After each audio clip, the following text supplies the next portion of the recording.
ETF index mutual funds నేర్చుకుని stock మార్కెట్లో రాణించాలనుకుంటున్నారా? వెంటనే ఈ నెంబర్కి కాల్ చేయండి. నిర్ణయాలు మరోసారి భారతీయుల్ని వేదనకి గురి చేస్తున్నాయా? భారత్ పాక్ ఉద్రిక్తతల నేపథ్యంలో అమెరికా ప్రభుత్వ వైఖరి కూడా భారతీయుల పట్ల కొంత అనుచితంగా ఉందని అభిప్రాయపడుతున్న వాళ్ళు కూడా ఉన్నారు. ఇప్పుడు కొత్తగా మళ్ళీ బర్త్ రైట్ సిటిజన్షిప్ అంశం అమెరికాలో చర్చనీయాంశంగా మారుతుంది. ఇక మీదట అమెరికాలో పిల్లలు కన్నవాళ్ళు పుట్టిన పిల్లలకి సిటిజన్షిప్ రాదా? అసలు కొత్తగా చెప్తున్నటువంటి ఎగ్జిక్యూటివ్ ఆర్డర్స్ ఏం చెప్తున్నాయి? అలానే ఈ చట్టాలని ఉల్లంఘించి చట్టాలకి అతిక్రమించి పిల్లల్ని కంటున్నటువంటి వాళ్ళని నియంత్రించడానికి లేదా ఇల్లీగల్ ఇమ్మిగ్రేషన్ని నిలువరించడానికే ఈ నిర్ణయాలు తీసుకుంటామని డొనాల్డ్ ట్రంప్ ప్రభుత్వం పదే పదే చెబుతున్న మాటల్లో నిజమెంత? ఈ అంశాలని విశ్లేషించేటువంటి ప్రయత్నం చేద్దాం. మనతో పాటు అమెరికా నుంచి న్యాయ విద్యార్థి సాయి శ్రీనివాస్ గారు లైవ్లో ఉన్నారు. సాయి శ్రీనివాస్ గారు నమస్తే. నమస్తే సార్. సాయి శ్రీనివాస్ గారు, ఏంటి సిటిజన్షిప్ ఇష్యూ మళ్ళీ వచ్చింది? ఇప్పటివరకు ఇమిగ్రేషన్ అలానే వీసాలో చేంజెస్ వీటన్నిటి గురించి అనుకున్నారు. సిటిజన్షిప్ విషయంలో బర్త్ రైట్ సిటిజన్షిప్ అనే దాని గురించి ప్రస్తుతానికి పెండింగ్లో ఉంటుంది, కోర్టులు కూడా అడ్డుకోవచ్చు అని అనుకున్నారు. మళ్ళీ ఇప్పుడు అది తెరపైకి వచ్చింది. అసలు ఏం జరుగుతుంది? ప్రభుత్వం ఏమన్నా నిర్ణయం తీసుకుందా? సార్, మీ అందరికీ తెలుసు సార్, జనవరి 25, 2025 సో ట్రంప్ ప్రమాణ స్వీకారం చేసిన వెంటనే ఒక 5 ఎగ్జిక్యూటివ్ ఆర్డర్స్ మీద సైన్ చేయడం జరిగింది సార్. దానిలో మొదటిది ఏంటంటే అమెండ్ నెంబర్ 14 ని ఇంటర్ప్రిట్ చేస్తా ఎగ్జిక్యూటివ్ ఆర్డర్ ఇవ్వడం జరిగింది. ఈ అమెండ్మెంట్ నెంబర్ 14 ఏం చెప్తుందంటే సార్, ఇక్కడ ఈ దేశంలో all the persons born or naturalized in the United States are subject to the jurisdiction thereof or the United citizens అన్నారు సార్. అంటే ఏంటంటే ఈ దేశం మీద పుడితే, ఈ నేలలో పుడితే సో వాళ్ళందరూ యుఎస్ సిటిజన్స్ అయిపోతారు. మీరు లీగలా ఇల్లీగలా, మీరు సిటిజన్సా నాన్ సిటిజన్సా అనేది లేకోకుండా మీరు ఈ నేల మీద పుడితే మీరు సిటిజన్స్ అయిపోతారు అని చెప్పడం జరిగింది. కానీ ఇక్కడ డొనాల్డ్ ట్రంప్ ఏం చేశాడంటే సార్, ఇక్కడ ఒక చిన్న పదాన్ని subject to the jurisdiction thereof అనే దాన్ని ఇతను ఇంటర్ప్రిట్ చేశాడు సార్. ఏంటంటే ఇది ఓన్లీ సిటిజన్స్ కి ఒకటి అప్లై అవుతుంది, నాన్ సిటిజన్స్ కి అప్లై కాదు. అంటే ఇల్లీగల్ ఇమిగ్రెంట్స్ కానీ ఇమిగ్రెంట్ వీసా కానీ నాన్ ఇమిగ్రెంట్ వీసా వాళ్ళకి అప్లై కాదు అనే దాని మీద తన ఎగ్జిక్యూటివ్ ఆర్డర్ సైన్ చేయడం జరిగింది. దాని తర్వాత ఏమైందంటే సార్, ఒక ఏప్రిల్ నెలలో చాలా మంది వాళ్ళ దగ్గర ఉన్న కోర్ట్స్ కి ఫైల్ చేయడం జరిగింది సార్, కేసెస్ ఫైల్ చేయడం జరిగింది. అంటే ఫెడరల్ కోర్టులో ఫైల్ చేసిన తర్వాత సియాటిల్ కోర్ట్ ఏం చేసిందంటే సార్, మాకొకటి ఇంజెక్షన్ ఆర్డర్ ఇవ్వకుండా నేషనల్ వైడ్ ఇంజెక్షన్ ఆర్డర్ అనేది ఇవ్వడం జరిగింది. అంటే ఒక చిన్న కోర్ట్ ఇస్తే అది మొత్తం ఆల్ ఓవర్ యుఎస్ కంతా అప్లై అయ్యేటట్టుగా ఒక నేషన్ వైడ్ ఇంజెక్షన్ ఇవ్వడం జరిగింది. దాని ద్వారా ఏమైతుందంటే సార్, అంటే మనం ఇండివిజువల్ గా కేసెస్ ఫైల్ చేయడం అవసరం లేదు, అంటే ఆటోమేటిక్ గా యుఎస్ కంతా అప్లై అయిపోతుంది. కాబట్టి ఇప్పుడు ట్రంప్ ఏం చేశాడంటే, ఆటోమేటిక్ గా నేను ఇప్పుడు దీని మీద సుప్రీంకోర్టుకు పోతే నాకు దెబ్బతీస్తుంది అని చెప్పేసి తను ఏం చేస్తున్నాడంటే ఈ నేషన్ వైడ్ ఇంజెక్షన్ దాని మీద సుప్రీంకోర్టుకి వెళ్తున్నాడు. అంటే ఏంటంటున్నాడంటే, మీరు ఒక చిన్న కోర్టు నా ఎగ్జిక్యూటివ్ ఆర్డర్ ని ఆపలేదు, ఇది అగేన్స్ట్ గా సపరేషన్ ఆఫ్ పవర్స్, ఇది నా జ్యుడిషియల్ ఓవర్ రీచ్ అవుతుంది అని చెప్పి తన సుప్రీంకోర్టు నేషన్ వైడ్ ఇంజెక్షన్ కి వెళ్ళడం జరిగింది. దీని ద్వారా ఏమైతుందంటే సార్, ఒకవేళ సుప్రీంకోర్టు ఓకే అంటే దీని గురించి ఓకే నేషన్ వైడ్ ఇంజెక్షన్ అనేది ఇవ్వలేదు అని తెలిస్తే ఇక్కడ ప్రాబ్లం ఏమైతుందంటే, ఇప్పుడు సియాటిల్లో పుట్టే వాళ్ళు ఒకటే యుఎస్ సిటిజన్స్ అవుతారు. ఫర్ ఎగ్జాంపుల్ నేను ఇండియానాలో ఉంటాను సార్, ఓకేనా, నాకు పిల్లలు పుడితే ఇక్కడ వాళ్ళు యుఎస్ సిటిజన్షిప్ కాలేరు. మీరు ఒకసారి అర్థం చేసుకోండి ఇక్కడ. సో దీని ద్వారా మొత్తం మన దేశం అంతా, అమెరికా దేశం అంతా ఈ అన్సర్టినిటీకి గురైపోతాయి సార్. కానీ అంటే ఇప్పుడు లీగల్ అయినా ఇల్లీగల్ అయినా ఇప్పటివరకు ఏంటంటే అమెరికాలో కనుక పిల్లలకి జన్మనిస్తే ఆ పిల్లలకు ఖచ్చితంగా అమెరికన్ సిటిజన్షిప్ వస్తుంది, తల్లిదండ్రులకు ఉన్నా లేకపోయినా. సో ఇప్పుడు కొత్తగా పెట్టినటువంటి కండిషన్స్ పాత కండిషన్స్కి ఉన్న తేడా ఏంటి?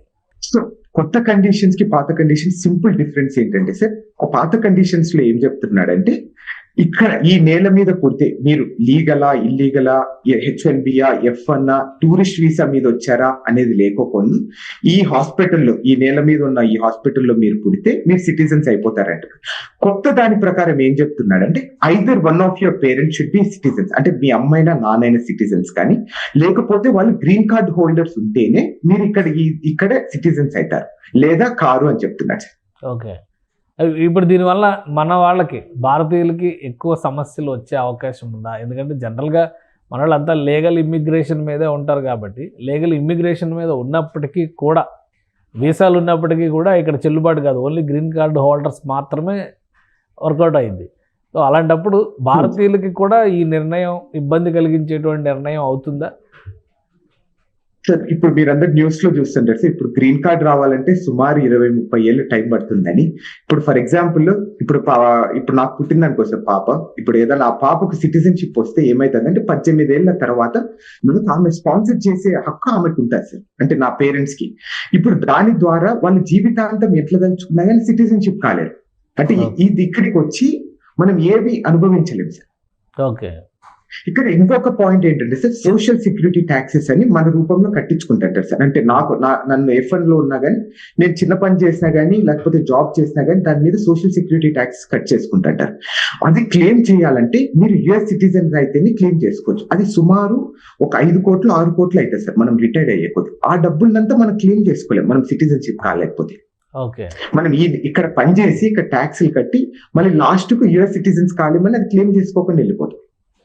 ఇప్పుడు మిగతా దేశాల వాళ్ళకి ఏమన్నా ప్రభావం ఉంటుందా? చుట్టుపక్కల దేశాలు కానీ, మెక్సికో లాంటి, కెనడా లాంటి ఇటువంటి దేశాల నుంచి కూడా చాలామంది అమెరికాకు వస్తుంటారు కదా. ఈ సిటిజన్షిప్ బై బర్త్ అనే దానిలో అమెండ్మెంట్స్ కనుక అమలైతే వాళ్ళపైన ఎలాంటి ప్రభావం చూపిస్తుంది? సో యూజువల్ గా మనం రీసెంట్ గా లెక్కలు చూసుకుంటే సార్, ప్యూ రీసెర్చ్ సెంటర్ అని వాళ్ళు ఇల్లీగల్ ఇమిగ్రేట్స్ గురించి ఎక్కువ రీసెర్చ్ చేస్తుంటారు సార్. వాళ్ళు చెప్పే దాని ప్రకారం 13 మిలియన్ల మంది ఇల్లీగల్ ఇమిగ్రెంట్స్ ఉన్నారు సార్ అమెరికాలో. సో వాళ్ళు సుమారు ప్రతి సంవత్సరము 2,25,000 మంది పిల్లల్ని కంటున్నారంట. వాళ్ళందరికీ కంప్లీట్ గా సిటిజన్షిప్ రాశారు. ఇక్కడ ట్రంప్ కూడా, నేను ఇందాక కూడా డిస్కస్ చేస్తుంటే, ట్రంప్ ఏం చేస్తున్నాడంటే సార్, ఈ ఇల్లీగల్ గా వచ్చిన వాళ్ళందరినీ టార్గెట్ చేయడానికి ట్రై చేస్తున్నాడు. ఇప్పుడు మీరందరూ చూసుకుంటే ఓన్లీ 40,000 మందిని డిపోర్ట్ చేయగలిగాడు ఇంతవరకు. సో తన టార్గెట్ ఏంటి? ప్రతి సంవత్సరం 10 లక్షల మందిని డిపోర్ట్ చేయాలి. అంటే 40,000 మందిని ఓన్లీ 4 నెలలు డిపోర్ట్ చేయగలిగాడు. సో ఇలాంటి ద్వారా ఏం చేస్తున్నాడు అంటే, ఇలా ఇప్పుడు మీరు సిటిజన్షిప్ కావాలంటే మీరు కోర్టుకి వెళ్ళి క్లెయిమ్ చేసుకోండి అని చెప్తున్నాడు. ఇల్లీగల్ ఇమిగ్రెంట్స్ కోర్టుకి వెళ్ళినప్పుడు ఏం చేస్తాడు, అక్కడ ఐస్ ఆఫీసర్స్ వచ్చి వీళ్ళని అరెస్ట్ చేసి తీసుకెళ్తారు. ఆల్రెడీ ఇల్లీగల్ అనేది కోర్టుకి వీళ్ళే సబ్మిట్ చేసినట్టు అవుతుంది. అవును సార్, అఫిడవిట్ ఇచ్చి క్లెయిమ్ చేసుకున్నట్టు. సో ఎందుకని ఇప్పుడు ఇంకొక మాట ఏం వినిపిస్తుందంటే, ఈ రెమిటెన్స్ ట్యాక్స్ అని చెప్పని, ఒకవేళ ఇక్కడ నుంచి వెళ్ళిన వాళ్ళు కానీ వేరే ఏ దేశానికైనా, నాట్ ఓన్లీ ఫర్ ఇండియా, ఏ ప్రాంతాల నుంచి వెళ్ళినప్పటికి కూడా అక్కడ సంపాదించుకున్నటువంటి డబ్బులు కనుక ఇక్కడికి పేమెంట్ చేసినా, ఇక్కడికి పంపించుకున్నా కానీ దాని మీద కూడా ట్యాక్స్ వేస్తున్నారని చెప్పని ఒకటి నడుస్తుంది. నిజమేనా? అది ఇంప్లిమెంటేషన్లోకి ఏమైనా వచ్చిందా అలాంటిది, లేదా పాలసీ వైజ్గా డిస్కషన్స్లో ఉందా? ఇప్పుడు పాలసీ వైజ్ ఆల్రెడీ ఇంట్రడ్యూస్ చేశారు సార్ హౌస్ ఆఫ్ రిప్రజెంటేటివ్ లో. సో దాంట్లో ఏం చెప్తున్నారంటే, నాన్ సిటిజన్స్ ఎవరైనా కానీ, అంటే పర్మనెంట్ వీసా, అంటే గ్రీన్ కార్డ్ హోల్డర్స్ కానీ, లేకపోతే F1 లో ఉండే వాళ్ళు కానీ, H1 లో కానీ, ఏ వీసా ఉండే వాళ్ళు కానీ, వాళ్ళు సిటిజన్స్ కాకపోతే వాళ్ళు ఏ దేశానికైనా డబ్బులు పంపించాలంటే వాళ్ళు 5% ట్యాక్స్ కట్టించుకుంటారు సార్ దాని మీద, రెమిటెన్స్ ట్యాక్స్ అని. సో దాని వల్ల ఏమైతుందంటే సార్, ఆల్రెడీ ఇక్కడ 30% ట్యాక్స్ కట్టించుకుంటున్నారు సార్. దాని మీద మళ్ళీ అదనపు 5% ట్యాక్స్. ఓకే. సో ఇప్పుడు చాలా మందికి ఈ దేశానికి వచ్చే వాళ్ళందరూ F1 లో ఉండే వాళ్ళందరూ లోన్లు కట్టుంటారు సార్ ఇండియాలో. సో వాళ్ళందరూ ఆల్రెడీ మనం ఇండియాకి డబ్బులు పంపించి మళ్ళీ దాని మీద డబ్బులు కట్టి లోన్లుగా క్లియర్ చేసుకోవాలి సార్. ఇప్పుడు అట్లాంటి పరిస్థితి వస్తుంది. దీని ద్వారా ఏమైతుందంటే, ఈ హవాలా ట్రాన్సాక్షన్స్ అనేది ఎక్కువ పెరిగిపోతాయని నేను అనుకుంటున్నా సార్. ఓకే. ఇదంతా తప్పించుకోవడం వల్ల ఏం చేస్తారంటే, ఇక్కడ ఉన్న వాళ్ళు, అంటే నేను అనుకోవడం, అంటే నేను కూడా ఒక రిపోర్ట్ ద్వారా చదివడం ఏంటంటే, ఇప్పుడు నా ఫ్రెండ్ ఎవరో ఒకరు ఉంటారు, సర్లేరా నువ్వు ఇండియాలో డబ్బులు ఇచ్చేసి నేను ఇక్కడ నీకు ఫీ పే చేస్తానని చెప్పడం. దీని ద్వారా ఏమైతుందంటే, ఇది కంప్లీట్ గా లీగల్ లూప్ హోల్. సో దాని ద్వారా ఈ హవాలా ట్రాన్సాక్షన్స్ పెరిగిపోతాయి. దాని ద్వారా వచ్చే ఏదైతే ఇది కంప్లీట్ ఇండైరెక్ట్ గా కూడా ఇండియాకి ఎఫెక్ట్ అయ్యే పరిస్థితి కూడా ఉంటుంది. సో ఏం జరుగుతుంది ఈ మధ్యకాలంలో? అంటే ఒకటి స్ట్రైట్గా మిమ్మల్ని అడగొచ్చు అనుకుంటున్నాను నేను. ఇండియా పాకిస్తాన్ మధ్య ఈ ఉద్రిక్తతలు వచ్చిన కాడి నుంచి డొనాల్డ్ ట్రంప్ గారి స్టాండ్ కూడా మారినట్టుగా అనిపిస్తుంది. ఫ్రెండ్లీ ఇండియన్ అన్నారు, తర్వాత చాలామంది ఇండియన్ సొసైటీస్ని అప్రోచ్ అయ్యి ఆయన ఓట్స్ అడిగారు. ఇక ప్రధానమంత్రి నరేంద్ర మోడీ గారితో అయితే చాలా క్లోజ్, మై ఫ్రెండ్ అని ప్రతిసారి ఆయన కూర్చుంటే కుర్చీ కూడా ఈయనే పట్టుకున్నటువంటి పరిస్థితిని చూసాము. రకరకాల విషయాల్లో అన్నిటికీ కూడా అమెరికా అండగా నిలుస్తుంది అనేటువంటి మెసేజ్ అయితే చాలా బలంగా ఇచ్చారు. ఆయన హౌడీ మోడీ అంటే ఈయన నమస్తే ట్రంప్ అని చెప్పని ఈవెంట్లు కూడా చేశారు.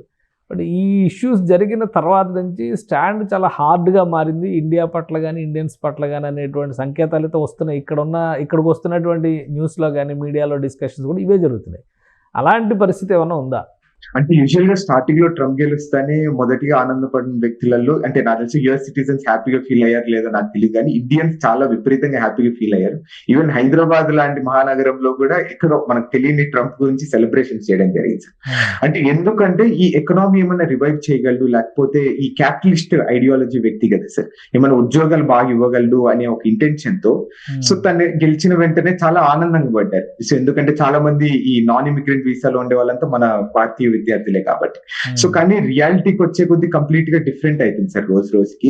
అంటే సో ఈ సెరీస్ టర్మినేషన్ విషయం నుండి స్టార్ట్ చేస్తే అట్లనే బర్త్ రైట్ సిటిజన్షిప్, సో దాని తర్వాత ఈ టాక్సెస్ రూపంలో గానీ, మళ్ళీ రీసెంట్ గా మీరు చూసి ఉంటారు సో టిమ్ కుక్ ని డైరెక్ట్ గా చెప్పారు మీరు ఇండియాలో ఈ యాపిల్ అనేది ఎస్టాబ్లిష్ చేయకండి, they can take care of own self, అది డెవలపింగ్ కంట్రీ, అది వాళ్ళు చూసుకోగలదని చెప్తుంది. అంటే ఇదన్నీ కంప్లీట్ గా అడ్వర్స్ గా ఎందుకో తను చేస్తున్నాడని నా ఒపీనియన్ కూడా సార్ మీరు అన్నట్టు. సో బట్ వేరే గోల్స్ అనేది ఇంకా చూడాలి సార్ మనం. అంటే చేంజ్ రావడానికి కారణం ఏంటి? రెండు దేశాల మధ్య ఉన్న ఇదేనా, లేదా ఇంటర్నేషనల్ ఈక్వేషన్స్ కూడా ఏమన్నా మార్పు వచ్చిందా? మెయిన్ రీజన్ ఏంటంటే India is a developing nation sir. So complete గా మనము సో అమెరికాకి పోటీగా మనం వెళ్తున్నాము. అండ్ వన్ మోర్ థింగ్ నేను అనుకోవడం ఏంటంటే ఇప్పుడు చైనా మీద హయ్యర్ ట్యాక్సెస్ వేయడం వల్ల అన్ని కంపెనీస్ అనేది ఇండియాకి వస్తున్నాయి సార్ మ్యానుఫ్యాక్చర్ చేయడానికి. సో దాని ద్వారా మేబీ ఏమన్నా ఇండియా సో కాంపిటీటింగ్ విత్ అమెరికా అనేది ఒక ఆలోచనలో కూడా ఉండొచ్చు సార్. అండ్ యూజువల్ గా మీకు తెలియదేమో సార్, సో కంప్లీట్ గా న్యూట్రలైజ్ చేస్తున్నారు అనుకోవాలా? అంటే అట్లనే అనుకుంటున్నా సార్ నేనైతే. ఈ టాక్సేషన్స్ అవి పెంచి ఒక్కొక్కటి డబుల్ ట్రిపుల్ 100% టాక్సేషన్ దాకా తీసుకెళ్లారు. చైనా విషయంలో అయితే ఇంకా ఎక్కువ కూడా వెళ్ళారు. సో వాటి తర్వాత అక్కడ ఎలా ఉంది కన్స్యూమరిజం కానీ, రెగ్యులర్గా నిత్యావసరాల విషయంలో కానీ ఏమన్నా మార్పులు ఉన్నాయా, లేదా ఇబ్బంది పడే పరిస్థితులు ఉన్నాయా? అంటే సో అంటే ఇది డైరెక్ట్ గా మనకే సో నాన్ ఇమిగ్రెంట్ వీసా కానీ ఇమిగ్రెంట్ వీసా కానీ వాళ్ళకి ఎఫెక్ట్ పడుతుంది సార్. సో ఎందుకంటే మనం ప్రతి రూపాయి అంటే ఇక్కడ మీకు $1 సార్, $1 అంటే $1 ఇక్కడ. సో మనకు $1 అంటే $100 సమానం, అంటే సుమారు $85 సమానం. అంటే మనం ఏది కొనుక్కోవాలనుకున్నా కానీ సో ఇంటూ 85 ఇంటూ 86 చేసుకుంటాం. సో ఏదైనా కానీ ఇప్పుడు ట్రంప్ తీసుకునే ఏ పాలసీస్ అయినా కానీ లాస్ట్ కి ఎఫెక్ట్ పడేది కన్స్యూమర్స్ మీదే సార్. సో గవర్నమెంట్ కి ఏముంది సార్, ట్యాక్స్ లో వస్తాయి కానీ లాస్ట్ కి ఎవరు మేము కొనాలి. సో మేము వాటర్ బాటిల్ కొనాలన్నా కానీ దాని మీద 20% ట్యాక్స్ వేస్తే మేము ఎవరికి కట్టాలి సార్, అది గవర్నమెంట్ కే పోయేది. సో లాస్ట్ కు ఈ ఇన్ఫ్లేషన్ రేట్ అనేది విపరీతంగా పెరిగింది సార్. సో ఆల్మోస్ట్ ఇప్పుడు 5.1% 5.2% ఉంది, విచ్ ఇస్ ఎవర్ హైయెస్ట్ అంట మన అమెరికాలోనే. సో యుఎస్ రికార్డ్ లోనే హైయెస్ట్ ఉందంట సార్ ఇన్ఫ్లేషన్ రేట్ కూడా. అండ్ మీరు న్యూస్ చూసింటారు ఇవన్నీ ఎందుకు చేస్తున్నాడంటే సార్, సో అమెరికాకి ఈ $1 ట్రిలియన్ డెప్ట్ ఉంది సార్, విపరీతమైన డెప్ట్స్ తీసుకున్నారు వీళ్ళు. సో అది కట్టడానికి అవి పూడ్చడానికి ఇవన్నీ చేస్తున్నారు సార్. మీరందరూ వినింటారు గోల్డెన్ వీసా అని, అంటే ఆల్మోస్ట్ $5 మిలియన్ ఎవరు ఇన్వెస్ట్ చేస్తారు వాళ్ళందరికీ. అంటే ఎందుకు చేస్తున్నాడు అనే దాని గురించి కూడా ఆలోచించాలి సార్ మనం. ఇదంటే అమెరికాకి విపరీతమైన నేషనల్ డెప్ట్ అనేది ఎక్కువ స్టార్ట్ అయింది సార్. సో దాన్నంతా కవర్ చేయడానికి ఇవన్నీ చేస్తున్నారు. Right. Thank you Sai Srinivas గారు, మీ అభిప్రాయాన్ని తెలియజేసినందుకు. ఇది అమెరికాలో ప్రస్తుతం ఉన్నటువంటి పరిస్థితి, అక్కడ రాజకీయంగా జరుగుతున్నటువంటి పరిణామాలు, మేక్ అమెరికా గ్రేట్ అగైన్ అనేటువంటి నినాదంతో డొనాల్డ్ ట్రంప్ తీసుకున్నటువంటి నిర్ణయాలు మాత్రం భారతీయులకి, ఇమ్మిగ్రెంట్స్కి కొంత ఇబ్బందికరంగానే మారుతున్నటువంటి పరిస్థితి. ఇప్పుడు సిటిజన్షిప్ బై బర్త్ అనేటువంటి దానిలో అమెండ్మెంట్స్ కనుక వస్తే ఖచ్చితంగా భవిష్యత్ తరాలు ఇక్కడ నుంచి వెళ్ళి అక్కడ సెటిల్ అవ్వాలని ఆశిస్తున్న వాళ్ళందరూ కూడా ప్రతికూల పరిస్థితుల్ని ఎదుర్కొంటారని సాయి శ్రీనివాస్ గారు వివరిస్తున్నారు. మరోవైపు ఇండియా పాకిస్తాన్ ఉద్రిక్తతలకు కూడా కొంతమేర పాలసీని ఇన్ఫ్లుయెన్స్ చేసినట్టుగానే కనిపిస్తున్నాయని ఆయన విశ్లేషిస్తున్నారు. ఇది స్పెషల్ డిస్కషన్. Keep watching.